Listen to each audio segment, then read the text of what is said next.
Good morning, सत श्री अकाल, सलाम, नमस्ते दोस्तों। आज है दिसंबर 22 और हम लोग करने वाले हैं द हिंदू न्यूज़पेपर के एनालिसिस। मेरा नाम है सितेंद्र चौधरी और आज फिर से रोज की तरह कुछ टॉपिक्स हम यहाँ पे करने वाले हैं। तो कौन कौन से टॉपिक रहेंगे ब्रीफली देख लेते हैं। तो गुरु गोविंद सिंह जी की जयंती है, उसके बारे में बात करेंगे सबसे पहले। फिर एज ऑफ कंसेंट के बारे में बात करेंगे। हालांकि ये पुराना टॉपिक है लेकिन फिर भी थोड़ा बहुत बात कर सकते हैं, रिवीजन आपका यहाँ पे हो जाएगा। FCRA के बारे में बात करेंगे जो कि एनजीओ के टॉपिक से रिलेटेड है, थोड़ा बात कर सकते हैं। पुराना टॉपिक है बट स्टिल थोड़ा बहुत बात कर सकते हैं। बफर जोन भी पुराना टॉपिक है। INS मरमेगांव ये हम लोगों ने कल किया था। और एक पॉलिटिकल एडवर्टीजमेंट को लेके और इलेक्शन कमीशन ऑफ इंडिया को लेके भी यहाँ पे टॉपिक है। तो जैसे कि आप क्लियरली देख सकते हो, आज अपना आप ये समझ लीजिए कि रिवीजन डे है, क्योंकि कोई नया टॉपिक एक्चुअली आज है नहीं पेपर में, बट जल्दी जल्दी करके निकलेंगे क्योंकि रिवीजन है तो ज्यादा डिटेल में जाएंगे नहीं। लेकिन एक बार फ्रंट पेज पे भी देख लेते हैं क्या हो रहा है भाई, बाद में आगे बढ़ेंगे। फ्रंट पे जो देखिए क्या कह रहा है कि omicron variant linked to China spike sequenced in India. देखिए ये तो पुराना टॉपिक हो गया, जुलाई का टॉपिक है बेसिकली ये। जुलाई के महीने में इंडिया में 2 सब वेरिएंट पाए गए थे ओमिक्रॉन के, और स्पाइक बढ़ा था लेकिन उससे कोई डेथ वगैरह ज्यादा हुई नहीं थी, तो इसलिए ज्यादा मेजर कंसर्न नहीं था। ये जुलाई की बात है। ये इसलिए न्यूज में इसलिए है अभी क्योंकि भाई चाइना के अंदर लगातार केस बढ़ रहे हैं। चाइना में तो वो जीरो कोविड पॉलिसी को फॉलो कर रहे थे, तब तो केस नहीं आ रहे थे, क्योंकि 2-4 केस आते थे पूरा सिटी बंद कर दिया करते थे। बट लेकिन क्योंकि वहां पे लोगों ने प्रोटेस्ट करना शुरू कर दिए थे तो चाइना वाले थोड़ा डर गए भाई, तो उन्होंने वहां पे कुछ अपनी रिस्ट्रिक्शंस को कम कर दिया है। और जैसे ही रिस्ट्रिक्शंस कम हुई है, चाइना में मिलियंस की संख्या में केस बढ़ने शुरू हो गए हैं। वहां पे डेथ रेट भी काफी ज्यादा बढ़ गया है। हालांकि पता नहीं चल रहा है दुनिया को क्योंकि मीडिया का वगैरह काफी कंट्रोल है वहां पे, लेकिन कुछ जो न्यूज वगैरह वहां से लीक हो रही हैं, वीडियोस लीक हो रही हैं, तो भैया जो हालत इंडिया की सेकंड वेव में थी ना, वही हालत इस समय चाइना में हो रही है। क्रीमेशन ग्राउंड वगैरह जो वहां पे हैं पूरी तरह से फुल हो गए हैं और हालत काफी खराब है बेसिकली। तो अभी गवर्नमेंट बल्कि इंडिया में भी कुछ इंस्ट्रक्शन इशू करने वाली है कुछ खास खास एयरपोर्ट्स के ऊपर जहां से चाइना से लोग आते हैं, कि थोड़ा टेस्टिंग वेस्टिंग बढ़ाएंगे हम लोग भी, रैंडम टेस्टिंग। तो वो चीजें यहाँ पे चल रही हैं। चाइना की वैक्सीन, जैसा चाइना का सामान होता है ऐसी चाइना की वैक्सीन है। तो चाइना में वैक्सीनेशन वैसे भी बहुत लार्ज स्केल पे हो नहीं रहा था। उनको क्योंकि पहले से पता था उनको कि हमारी वैक्सीन जो है वो कामयाब नहीं है, और यूरोप वाली वैक्सीन वो ले नहीं रहे थे, उनका अपना इश्यूज है। तो वो सारी चीजें हो रही थी चाइना में, तो एक वो करके है। Forest buffer zone won't affect people says Kerala CM Pinarayi. तो ये मामला थोड़ा पुराना ही है। इसमें एक्चुअली सुप्रीम कोर्ट ने कुछ टाइम पहले एक ऑर्डर इशू किया था जिसमें ये कहा था कि भैया जो भी हमारे प्रोटेक्टेड एरियाज हैं या वाइल्ड लाइफ सेंचुरीज हैं, उनके चारों तरफ कम से कम 1 किलोमीटर का एरिया, 1 किलोमीटर का area as a buffer zone mandatory होना चाहिए। देखिए ये टॉपिक आपको मैं पहले करवा चुका हूँ बट कंटेंट फिर भी मैंने अपने डाला था। हाँ, तो ये आप देख सकते हो 1 किलोमीटर का एरिया मिनिमम छोड़ना पड़ेगा एज अ शॉक अब्जॉर्बर। देखिए कई बार क्या होता है ना, जैसे आपका कोई वाइल्ड लाइफ सेंचुरी है या नेशनल पार्क है, वहां से जो ऑर्गेनिजम्स होते हैं, वहां के जो स्पीसीज होते हैं या वाइल्ड लाइफ होती है, वो कई बार जंगल के लिमिट से बाहर चले जाते हैं। ठीक है, तो एक एज अ बफर एरिया के तौर पे उनको प्रोटेक्ट करने के लिए 1 किलोमीटर का एरिया छोड़ा जाना चाहिए। इसे आप ट्रांजिशन जोन भी कह सकते हो। ठीक है, ऐसा कोर्ट ने कहा था। अब वैसे तो ये 10 किलोमीटर तक का भी हो सकता है। ठीक है, वैसे तो 10 किलोमीटर का भी हो सकता है, बट मिनिमम 1 किलोमीटर का होना चाहिए, ऐसा सुप्रीम कोर्ट ने कहा। और ये डिक्लेयर कौन करता है? Ministry of environment and forest and climate change के तहत ये डिक्लेयर किया जाता है। अब ये जो बफर जोन होता है, इसके अंदर कुछ एक्टिविटी ऐसी होती हैं जो अलाउड होती हैं, कुछ अलाउड नहीं होती हैं। जो एक्टिविटी अलाउड है वो कौन कौन सी है? जैसे आप भैया यहाँ पे एग्रीकल्चर या हॉर्टिकल्चर अभी कर रहे हो, ठीक है, तो आप कंटिन्यू कर सकते हो। ऑर्गेनिक फार्मिंग वगैरह को करनी है वो भी कर सकते हो। रेन वाटर हार्वेस्टिंग कर सकते हो, ग्रीन टेक्नोलॉजी का अडॉप्ट कर सकते हो, रिन्यूएबल एनर्जी सोर्सेज का यूज कर सकते हो। ठीक है, ऑर्गेनिक फार्मिंग वगैरह ये तो आप अलाउड है। जो अलाउड नहीं है वो क्या है? कमर्शियल माइनिंग आप नहीं कर सकते। ठीक है, उसके अलावा आप कमर्शियल यूज ऑफ वुड नहीं कर सकते। हॉट एयर बलून जैसी जो टूरिस्ट एक्टिविटी होती है आप वो नहीं कर सकते। ठीक है, जो एफ्लुएंट्स यानी कि जो पोल्यूटेंट्स वगैरह होते हैं, सॉलिड वेस्ट वगैरह जो रहता है, आप उसको वहां पे रिलीज नहीं कर सकते। बट आप सोच रहे होंगे सर ये बातें तो बहुत बढ़िया है, लेकिन इसके कुछ प्रोटेस्ट क्यों हो रहा है? प्रोटेस्ट इसीलिए हो रहा है, अगर आप केरला को देखो, केरला की ज्योग्राफी को देखो, केरला की ज्योग्राफी कुछ इस तरह से है कि बहुत सारे गांव, बहुत सारे लोग एक्चुअली प्रोटेक्टेड एरियाज के आसपास काफी ज्यादा रहते हैं, काफी डेंस विलेजेस हैं जो कि विद इन 1 किलोमीटर में रहते हैं। उनकी उनकी लैंड, उनके एग्रीकल्चर लैंड वगैरह, गांव की जो लैंड है वो सब वहीं पे है, इसीलिए लोग प्रोटेस्ट कर रहे हैं। तो वो सब चीजें यहाँ पे हो रही हैं, लेकिन सुप्रीम कोर्ट ने कह दिया है तो ऑर्डर तो मानना पड़ेगा।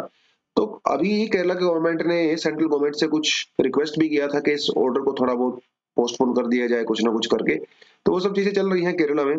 तो उनके जो सीएम है इस समय पिनराई जी, तो उनका कहना है कि भाई जो अपोजिशन वाली पार्टी वाले हैं वो लोगों को मिसलीड कर रहे हैं।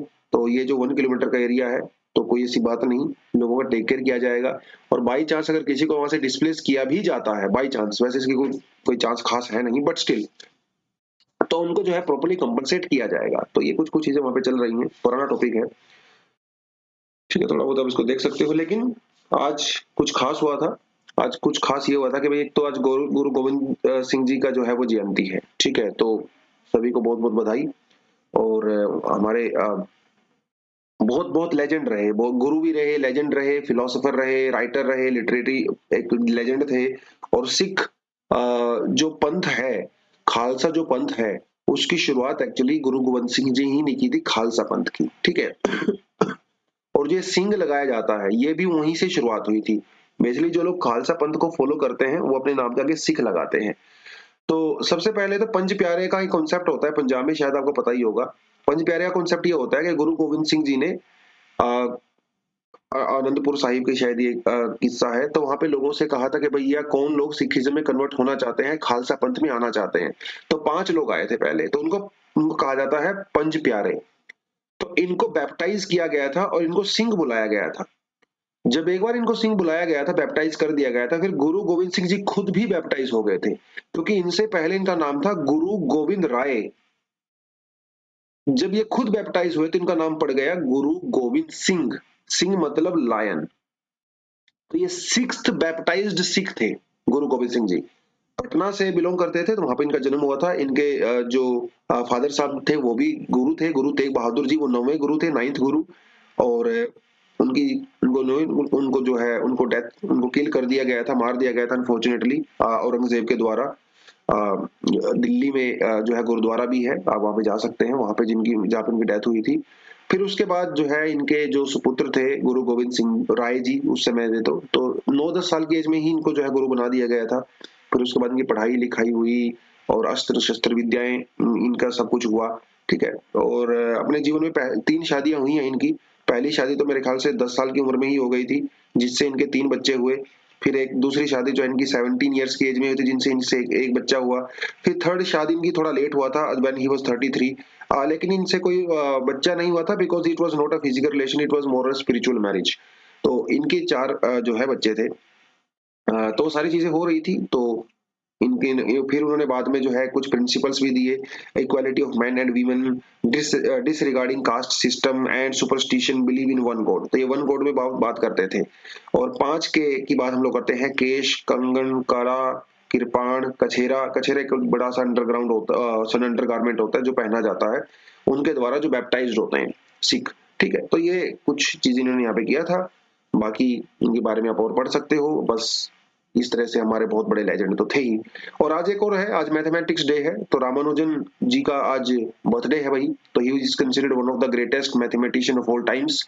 और अनफॉर्चुनेटली बहुत कम एज में इनकी डेथ हो गई थी। और कमाल के लोग, कमाल के आदमी थे। बेसिकली कमाल के आदमी इसीलिए कह रहा हूँ कि इतनी छोटी एज में इतना कुछ अचीव कर लेना अपने आप में बहुत बड़ी बात है। When he was around like 14 और 15 इयर्स ऑफ एज, और ब्रिटेन में गए, वो लंदन में गए, रॉयल सोसाइटी में उन्होंने फेलोशिप किया। यंगेस्ट तो थे ही खैर। और इनके जो गाइड थे, आप ये कह सकते हो गाइड एक तरह से, ठीक है। उन गाइड के साथ इन्होंने काम किया। एंड ही उनका नाम हेग था, शायद हेग या होड कुछ नाम था। He is also considered one of the greatest mathematician of Britain. और उनके अंडर में इन्होंने काम किया था, उनके फ्रेंड भी रहे। और वो सारी चीजें हुई। तो उन्होंने कहा था कि इनका दिमाग जो है बहुत ही ज्यादा तेज है। तो ऑफ कोर्स तो था तेज दिमाग। इनके साथ शुरुआत में दिक्कत ऐसी हुई कि ये मैथमेटिक्स में बहुत ज्यादा तेज थे, लेकिन जो आर्ट वाले दूसरे सब्जेक्ट हुआ करते थे उसमें बहुत पुअर परफॉर्म किया करते थे। बट लेटर ऑन इनका जो जीनियस है उसको रिकॉग्नाइज किया गया, ठीक है। इनके ऊपर मूवी भी बनी है हॉलीवुड में, अगर आपको देखना चाहो तो वो भी देख सकते हो, ठीक है। मैन हु नोज इन्फिनिटी करके मूवी का नाम है। तो इनको भी श्रद्धांजलि हमारी तरफ से, गुरु गोविंद सिंह जी को भी श्रद्धांजलि है। और इतने बड़े बड़े लेजेंड्स भैया हमारे कंट्री में पैदा हुए। चलिए। तो हम लोग जनवरी से अपना फाउंडेशन कोर्स लॉन्च कर रहे हैं, आपको पहले से पता ही है। अगर आप ज्वाइन करने में इंटरेस्टेड हैं, अगर आप क्लासेस करने में इंटरेस्टेड हैं, तो आप जो है हमारी वेबसाइट को जाकर विजिट कर सकते हैं। नीचे डिस्क्रिप्शन में आपको लिंक भी मिल जाएगा, उस पर भी जाकर विजिट कर सकते हैं। उसके अलावा प्रीलिम्स के लिए 2023 के लिए टेस्ट सीरीज भी लॉन्च हो रही है भैया 22 जनवरी से। ठीक है, अगर आप अटेम्प्ट लिख रहे हो तो आपके लिए बहुत ही जरूरी है। बाकी कुछ फ्री कोर्सेज यूट्यूब पे कोर्स हम लोग हर साल लेके आते हैं, तो इस बार भी जो है हमारा मैराथन सेशन भी होने वाला है, क्रैश कोर्स भी होने वाला है। ठीक है, और प्रीलिम्स के लिए जो है स्ट्रेटेजी सेशन वगैरह भी होंगे। ये टोटली फ्री ऑफ कॉस्ट रहेगा, यूट्यूब पे आएगा, तो आप ये भी देख सकते हैं। चलिए, अपना जो नेक्स्ट टॉपिक आता है वो कहता है भैया no plan to revise age of consent informs Rajya Sabha. जैसा कि आपको पता है भैया विंटर सेशन चल रहा है, और विंटर सेशन में बहुत सारी चीजें होती हैं, हमारे मिनिस्टर लोग बहुत कुछ बोलते हैं। तो जो एज ऑफ कंसेंट है उसको 18 साल से कम करके 16 साल तक करने की काफी डिमांड आ रही है। हर सेक्टर से डिमांड आ रही है। बहुत सारे लोग एक्सपर्ट बोल रहे हैं कि ये 18 बहुत ज्यादा हो जाता है, जिसकी वजह से हरासमेंट होता है ना। वो तो टॉपिक हम लोग कई बार कर चुके हैं, लेकिन गवर्नमेंट का कोई इरादा नहीं है अभी 18 साल से इसको 16 ईयर्स का करने का। तो फिलहाल वो 18 साल ही रहेगा। ठीक है, पोक्सो एक्ट के तहत अगर आप 18 साल से कोई कम है तो उसको एज ए चाइल्ड ही कंसिडर किया जाता है। ठीक है, और एक चाइल्ड के साथ if you make physical relationship, वो कंसेंट हो या ना हो doesn't matter, it is considered as a rape. ठीक है, ये थोड़ा सा आपको पता होना चाहिए। और पॉक्सो एक्ट में 2019 में अमेंडमेंट किए गए थे, जिसमें जो पनिशमेंट थी उसको थोड़ा सीवियर कर दिया गया था। 7 ईयर से लेके 10 ईयर्स तक का मिनिमम पनिशमेंट कर दिया गया था। मतलब अगर पॉक्सो एक्ट के तहत अगर कोई आदमी अगर पकड़ा जाता है तो भैया 10 साल की तो सजा मिनिमम आपको होने ही वाली है। और अगर उस बच्चे की एज 16 साल से भी कम है तो 20 साल तक मान के चलिए कि लाइफ इम्प्रिजनमेंट आपको मिलेगा।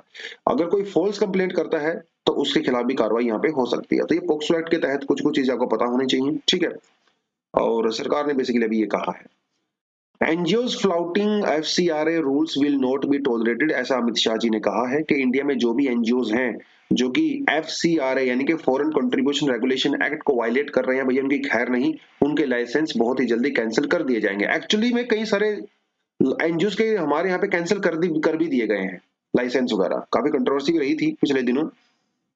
तो क्या है ये पूरा एफसीआर वगैरह क्या होता है, देखो बताता चलता हूँ। इंडिया में कोई भी अगर एनजीओ होता है ना दोस्तों, और अगर वो फॉरेन फंडिंग लेता है तो उसके लिए कुछ रूल्स एंड रेगुलेशंस होते हैं जो कि एफसीआरए के तहत रेगुलेट किए जाते हैं। देखो आप डोमेस्टिकली फंडिंग लेते हो कोई दिक्कत नहीं है, वो तो नॉर्मल सी बात है। हाँ, लेकिन नेशनल सिक्योरिटी वाला कंसर्न तो आपको वहां पे भी रखना पड़ेगा। लेकिन अब फॉरेन से फंडिंग ले रहे हो तो दिक्कत शुरू यहाँ पे हो जाती है। कई एनजीओ के अंदर ये देखा गया है, कई एनजीओ क्या करते हैं, जैसे मान लो कोई एनजीओ है और वो एनवायरमेंट बेस्ड है। ठीक है, अब ऊपर से दिखने में तो ऐसा लगता है भैया ये एनवायरमेंट की प्रोटेक्शन के लिए काम करते हैं, बट उनको फॉरेन से फंडिंग मिलती है। फॉरेन से जहां से फंडिंग मिलती है उनके इरादे कुछ और होते हैं। तो जैसे ही सरकार इंडिया में कोई डेवलपमेंट प्रोजेक्ट बनाना चाहती है, कोई पोर्ट बनाना है, कोई रोड बनाना है, तो ये लोग प्रोटेस्ट करना शुरू कर देते हैं इस एनजीओ के अंदर जो लोग काम करते हैं। ठीक है, क्योंकि इनको जो फंडिंग आ रही है वो ऐसे ही लोगों से आ रही है जो नहीं चाहते इंडिया में डेवलपमेंट हो। एक्चुअली ये काफी चीजें हो रही हैं ऐसी, काफी समय से हो रही थी, अभी भी हो ही रही होंगी ऑफ कोर्स। इन सारी चीजों को ध्यान में रखते हुए सरकार ने यह कहा भाई जिन एनजीओ को फॉरेन फंडिंग मिलती है उनके खिलाफ हम लोग कार्रवाई करेंगे अगर वो नेशनल सिक्योरिटी में प्रॉब्लम क्रिएट करते हैं तो, और इंडिया के अगेंस्ट में अगर वो कुछ काम करते हैं तो। वो सब चीजें यहाँ पे की गई थी। 1976 में सबसे पहली बार एफसीआरए को इंट्रोड्यूस किया गया था, 2010 के अंदर इसको अमेंडमेंट किया गया था। ठीक है, तो कोई एनजीओ होते हैं, ग्रुप्स होते हैं, एसोसिएशन होती हैं, सबके ऊपर ये लागू होता है। उनको बताना पड़ता है कि कितना फंडिंग आपको मिला, इस फंडिंग का ऑब्जेक्टिव क्या है, ये जो फंडिंग आपको मिली है कहाँ कहाँ पे उसका खर्चा करोगे। कई एनजीओ वाले जो ऑफिस बियरर्स होते हैं, जो हायर ऑफिस में बैठे रहते हैं, भैया फंडिंग बाहर से आती रहती है, उस फंडिंग से जो है वो गाड़ियां खरीदते हैं, बंगले खरीदते हैं, मौज मस्तियां करते रहते हैं। तो वो सब भी नहीं होना चाहिए। और शुरुआत में जो है रजिस्ट्रेशन 5 साल के लिए होता है। 5 साल में आपको लगातार अपना रिपोर्ट जमा करवाना पड़ता है। ठीक है, और आप कोई भी ऐसा काम मत करिए जो हमारी सॉवरेनिटी के अगेंस्ट में हो और हमारी फ्रेंडली रिलेशनशिप के अगेंस्ट में हो, या फिर नेशनल सिक्योरिटी के लिए प्रॉब्लम क्रिएट करता हो, या फिर हमारे कम्युनल हार्मनी को दिक्कत करता हो। अगर आप ये सब कर रहे हैं तो भी आपका एनजीओ का लाइसेंस कैंसिल हो सकता है। Hugs, screams and cries, Afghan woman anguished at the university ban. तो भैया तालिबान ने वही किया है, मतलब तालिबान ने कुछ ऐसा नहीं किया जिसके लिए हमें सरप्राइजिंग मतलब एलिमेंट नहीं है ये। ऑफ कोर्स तालिबान जब पहले पावर में था तब भी उसने यही किया था, अभी आया है तो अभी भी यही करेंगे, क्योंकि उनका तो फंडा ही यही है सीधा सीधा। तो भाई यूनिवर्सिटी एजुकेशन बैन कर दी गई है विमेन के लिए अफगानिस्तान में। तो प्रोटेस्ट तो खैर होंगे ही होंगे, ठीक है। तो दुनिया भर में हाय तौबा भी मच रही है भाई, और तालिबान से क्या ही एक्सपेक्ट करोगे, सोचने की बात है ना। अगर इतना ही होता तो फिर आप शुरुआत में तालिबान अफगानिस्तान छोड़ के ना जाते, अगर आपकी इतनी टेंशन वाली बात थी तो, ठीक है। तो वो सारी चीजें चल रही हैं अफगानिस्तान में unfortunately. Forest buffer zone won't affect people, ये तो हम लोगों ने कर लिया है, ठीक है। INS Mormugao and it's capability, ये कल वाला टॉपिक है, तो थोड़ा सा आज इसको थोड़ा रिवीजन कर लेते हैं। नया तो इसमें कुछ है नहीं, नया तो वैसे आज कोई भी टॉपिक नहीं है अनफॉर्चुनेटली, बट स्टिल देख लेते हैं। The INS Mormugao and its capabilities, देखिए ये शुरुआत आज की नहीं है, ये शुरुआत काफी पुरानी है। 1990s में हम लोगों ने एक प्रोग्राम चलाया था जिसका नाम था प्रोजेक्ट 15, जिसके अंदर क्या करना था, हम लोगों को गाइडेड मिसाइल्स डिस्ट्रॉयर्स बनाने थे। देखिए डिस्ट्रॉयर्स, जैसे ये एक डिस्ट्रॉयर है, इसके ऊपर कुछ एंटी टैंक गन्स लगी होती हैं, ठीक है। इसके ऊपर आप हेलीकॉप्टर भी रख सकते हो और कई डिस्ट्रॉयर्स रख सकते हो, ठीक है। रडार सिस्टम भी होता है, ये बेसिकली डिस्ट्रॉयर होता है, ठीक है। तो ये बनाना था, गाइडेड मिसाइल्स वगैरह सेटअप होती हैं इसके ऊपर। इसे कहा गया था दिल्ली क्लास, शुरुआत में दिल्ली क्लास। फिर इस प्रोजेक्ट को हम लोगों ने अपडेट करके इसका नाम रख दिया 15A, प्रोजेक्ट 15A, जिसका नाम हम लोगों ने रखा कलकत्ता क्लास। फिर उस प्रोजेक्ट को अपडेट करके उसका नाम रखा प्रोजेक्ट 15B, जिसका नाम हम लोगों ने रखा विशाखापट्टनम क्लास। और ये 2011 में शुरू हुआ था प्रोजेक्ट 15B। तो ये इसकी बेसिकली अपडेट है, प्रोजेक्ट 15, 15A, 15B। उस 15B प्रोजेक्ट के तहत हम लोगों ने आईएनएस मरमेगांव को फाइनली कमीशन कर दिया है, ठीक है। ये आपको पता होना चाहिए। क्या क्या कैपेसिटी है भाई, इसकी कैपेसिटी बहुत जबरदस्त है। 163 मीटर लॉन्ग है, 17 मीटर वाइड है और 7400 टन, ठीक है, ये फुली लोड कैरी कर सकता है। ये बड़ा जबरदस्त है।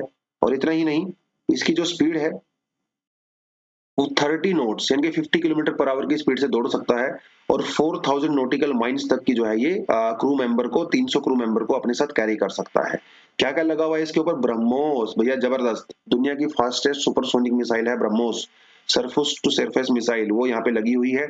उसके अलावा Barak 8 surface to air missile वो यहाँ पे लगी हुई है।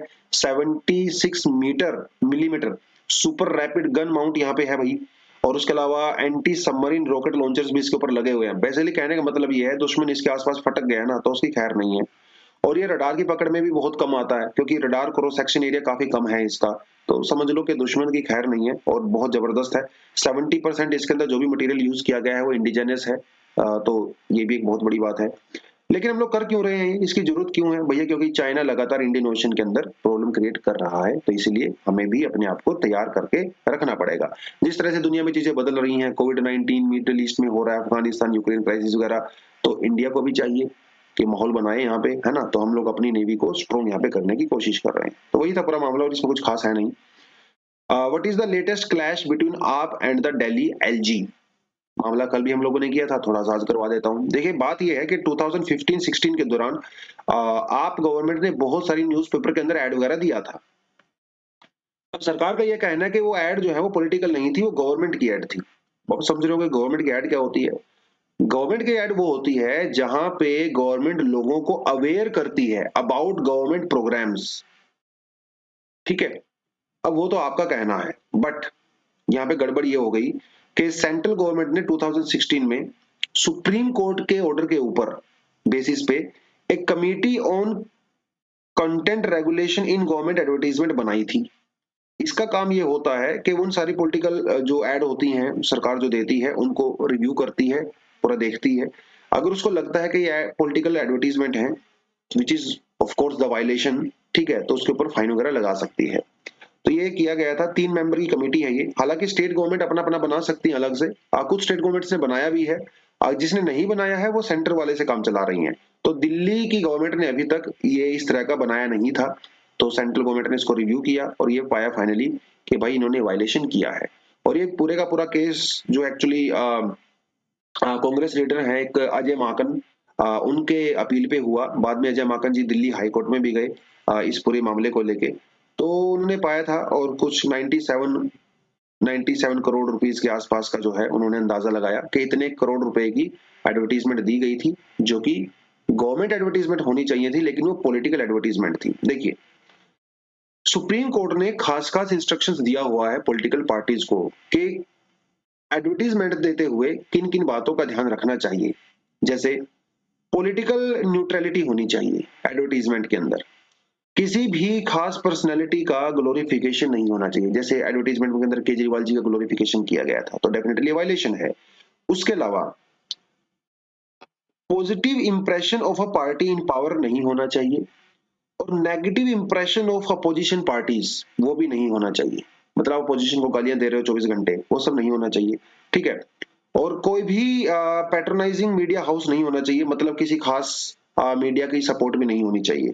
लेकिन इन एडवर्टीजमेंट के अंदर इसका वायलेशन पाया गया, और वायलेशन ये कहता है कि भैया अभी आपको फाइन भरना पड़ेगा। तो वो पूरे पूरा मामला यहाँ पे चल रहा है। बाकी देखते हैं इसमें आगे क्या होगा। ठीक है, चलिए,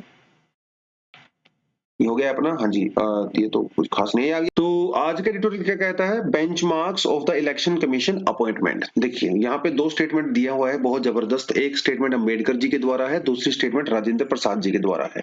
अंबेडकर जी ने ये कहा था कॉन्स्टिट्यूशनल असेंबली के अंदर, भैया कि आपका कॉन्स्टिट्यूशन चाहे जितना मर्जी अच्छा हो, उससे कोई फर्क नहीं पड़ता है, क्योंकि फर्क उस चीज से पड़ता है कि जो लोग उसको चला रहे हैं।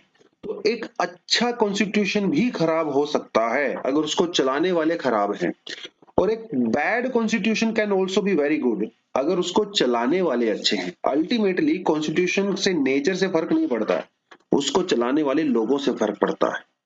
ये अंबेडकर जी ने कहा था। ऐसे ही कुछ बात राजेंद्र प्रसाद जी ने भी कही थी। उन्होंने कहा था, whatever the constitution may or may not provide, the welfare of the country will depend upon the way in which a country is administered। तो जो एडमिनिस्टर कर रहे हैं, जो चला रहे हैं, उनके ऊपर फर्क पड़ता है। That will be depending upon the men who administer it। अगर ऐसे लोग इलेक्ट हो जाएंगे जो कैपेबल हैं, जिनका करेक्टर अच्छा है, इंटीग्रिटी अच्छी है, तो भाई आप कॉन्स्टिट्यूशन को बहुत जबरदस्त तरीके से चला सकते हो। लेकिन अगर ये सब लैक करेगा, अगर ये नहीं होगा, इंटीग्रिटी नहीं होगी, ऑनेस्टी नहीं होगी, तो आपका कॉन्स्टिट्यूशन फ्लॉप हो जाएगा, फेल हो जाएगा। ऐसा भी राजेंद्र प्रसाद जी ने कहा था। मतलब आप यहाँ पे ये समझ लीजिए, इलेक्शन कमीशन यहाँ पे सेंटर में है, क्योंकि इलेक्शन कमीशन और जुडिशरी ये दो चीजें ऐसी हैं जो कि हमारी डेमोक्रेसी में सबसे ज्यादा इंपॉर्टेंट रोल प्ले करती हैं। और आजकल इलेक्शन कमीशन के ऊपर बहुत सारे सवाल खड़े हो जा रहे हैं। इलेक्शन कमीशन को लेके बहुत सारे इश्यूज हैं अभी हमारे यहाँ पे। कौन कौन से इश्यूज है थोड़ा देख लेते हैं। अपॉइंटमेंट वाला एक बहुत बड़ा इशू है एक्चुअली। ठीक है, देखिए, हमारे पास दो इलेक्शन कमिश्नर्स होते हैं और एक चीफ इलेक्शन कमिश्नर होते हैं। ब्यूरोक्रेसी ज्यादा घुस गई है हमारे इलेक्शन कमीशन के अंदर। ठीक है, ब्यूरोक्रेट्स को अपॉइंट किया जाता है, जबकि हमारे कॉन्स्टिट्यूशन के में आर्टिकल 324 या कहीं पे भी ये मेंशन नहीं किया गया कि इलेक्शन कमीशनर सिर्फ ब्यूरोक्रेट ही होना चाहिए, कोई भी हो सकता है। तो एक तो बड़ी दिक्कत वो है। दूसरी बड़ी दिक्कत ये है कि जिस तरह से चीफ इलेक्शन कमीशनर को अपॉइंट किया जाता है वो तरीका ही गलत है। पहले लोग क्या करते हैं, पहले तो इलेक्शन कमिश्नर को अपॉइंट करते हैं, अब उसमें से जो सीनियर होता है उसको चीफ इलेक्शन कमिश्नर बना दिया जाता है। ये पूरा प्रोसेस ही गलत है सीनियोरिटी के बेसिस पे। तो ब्यूरोक्रेसी की वजह से कई बार बायसनेस यहाँ पे होती है। जो चीफ इलेक्शन कमिश्नर होते हैं, कई बार उनकी पर्सनल जो है बायसनेस भी किसी पॉलिटिकल पार्टी के साथ हो सकती है। एक तो ये इशू तो खैर है ही। दूसरा इशू है उसकी इंडिपेंडेंस को लेके और उनके टेन्योर को लेके। देखिए, कॉन्स्टिट्यूशन ये कहता है भैया टेन्योर 6 साल का होना चाहिए, लेकिन पिछले 10-12 साल में अगर आप देखो, किसी भी चीफ इलेक्शन कमिश्नर का टेन्योर अब तक 6 साल का नहीं रहा है। कोई 6 महीने, कोई साल भर, कोई 1.5 साल, इससे ज्यादा नहीं रहते हैं। प्रॉब्लम ये है। तो वो थोड़ा चीजें दूर की जानी चाहिए। तो आज के इस आर्टिकल में एक बहुत बढ़िया सॉल्यूशन बताया गया है कि कैसे ये प्रॉब्लम्स दूर हो सकती हैं। कैसे, देखिए, इन्होंने कहा कि पार्लियामेंट ने को एक कमेटी बनानी चाहिए, and it should be a very new committee जो पहली बार होगी। ये क्या करेगी, ये इलेक्शन कमिश्नर और चीफ इलेक्शन कमिश्नर की अपॉइंटमेंट और क्वालिफिकेशन के बारे में बात करेंगे कि ये क्वालिफिकेशन होनी चाहिए। वो जो प्रपोजल है कमेटी का, वो पार्लियामेंट के पास जाएगा। पार्लियामेंट उस कमेटी की रिकमेंडेशंस के ऊपर जो है डिबेट करेंगी, डिस्कशन करेंगी, और 2/3 मेजोरिटी के साथ उस रिकमेंडेशन को पास करेंगी कि हाँ भाई ये क्वालिफिकेशन होनी चाहिए और इसको अपॉइंटमेंट किया जाना चाहिए। अब यहां तक जब बात हो जाती है once the qualification and the requirement are decided and approved by the parliament, उसी सेम कमेटी को ये काम दिया जाना चाहिए कि वो इलेक्शन कमिश्नर और चीफ इलेक्शन कमिश्नर को सर्च करे, एक सर्च कमेटी बनाए और इंडिविजुअल से एप्लीकेशंस को भरवाए, मतलब एप्लीकेशन को एक्सेप्ट करे भाई, इनवाइट करे। तो ये बेसिकली इनका कहने का मतलब है। अब यहाँ पे दो चीजें हो गई, पार्लियामेंट्री कमेटी हो गई। पहले लोग क्या करेंगे, इलेक्शन कमीशन की क्वालिफिकेशन डिसाइड करेंगे। एक बार क्वालिफिकेशन डिसाइड हो जाएगी तो सर्च करेंगे, ठीक है। ये दोनों काम होंगे सेम कमेटी के पास। एक बार जब उन्होंने नाम सर्च कर लिए जाएंगे तो वो नाम जो है दोबारा से पार्लियामेंट के पास भेजे जाएंगे। पार्लियामेंट फिर से वोटिंग करेगा कि भैया हाँ इसको सिलेक्ट करना है, इसको सिलेक्ट नहीं करना है, 2/3 मेजोरिटी के साथ। एक बार जब ये सारी चीजें हो जाएंगी, उसके बाद ये इंश्योर किया जाए कि जो भी हमारे चीफ इलेक्शन कमिश्नर बनेंगे उनका टेन्योर 6 साल का होना चाहिए और उसकी एज बढ़ा के आप 75 ईयर्स कर दीजिए। मतलब किसी भी ऐसे पर्सन को आप इलेक्शन कमीशन अपॉइंट नहीं करोगे जिसकी एज 69 से ज्यादा हो गई होगी। तो ये कुछ चेंजेस आपको करने पड़ेंगे। तो क्या क्या चेंज है, पहला चेंज ये है कि एक पार्लियामेंट्री कमेटी बनाइए, ये क्वालिफिकेशन डिसाइड करेगी, इस क्वालिफिकेशन के ऊपर पार्लियामेंट में वोटिंग होगा। जब ये चीज डिसाइड हो जाएगी, सेम पार्लियामेंट्री कमेटी सर्च करेगी, ठीक है। सर्च कैसे करेगी कि वो नाम को इनवाइट कराएगी, जो लोग इंटरेस्टेड है भैया वो अपनी एप्लीकेशन डाल दीजिए, तो एक हायरिंग प्रोसेस शुरू होगा। एक बार जब ये प्रोसेस शुरू हो जाएगा, फिर से कुछ नामों को रिकमेंड किया जाएगा पार्लियामेंट के पास, फिर से पार्लियामेंट वोटिंग करेगा और इस तरह से हमारे इलेक्शन कमिश्नर को चूज किया जाएगा। और इट शुड बी एंश्योर्ड कि भैया 6 साल का टेन्योर कम से कम पूरा होना चाहिए। ये कुछ सजेशन जो है इस आर्टिकल में दिया गया है। आपके पास अगर कोई क्वेश्चन आता है डेफिनेटली तो आप उसको मेंशन कर सकते हो। प्रीलिम्स के लिए तो ऑलरेडी यहाँ से क्वेश्चन मैंने 3 डाल दिए हैं, आप इसको आराम से जाकर देखिए और नीचे कमेंट सेक्शन में आंसर बताइए। मेंस के लिए आप क्या आंसर लिख सकते हो, मेंस के अंदर आप लिख सकते हो that discuss some ongoing issues with appointment and tenure of election commissioner of India, ठीक है, या फिर चीफ इलेक्शन कमिश्नर ऐसे लिख सकते हो, chief election commissioner. Also suggest some solutions to address the issue, ठीक है। आप ये लिख सकते हो 150 वर्ड्स में, ठीक है। और ये 3 क्वेश्चन हैं जो आपको एमसीक्यूज डाले हैं प्रीलिम्स के लिए, तो आप इसको पढ़िए आराम से, कमेंट सेक्शन में इसका आंसर दीजिए। तो दोस्तों आज के लिए इतना ही था। Thank you very much, all the best, जय हिंद।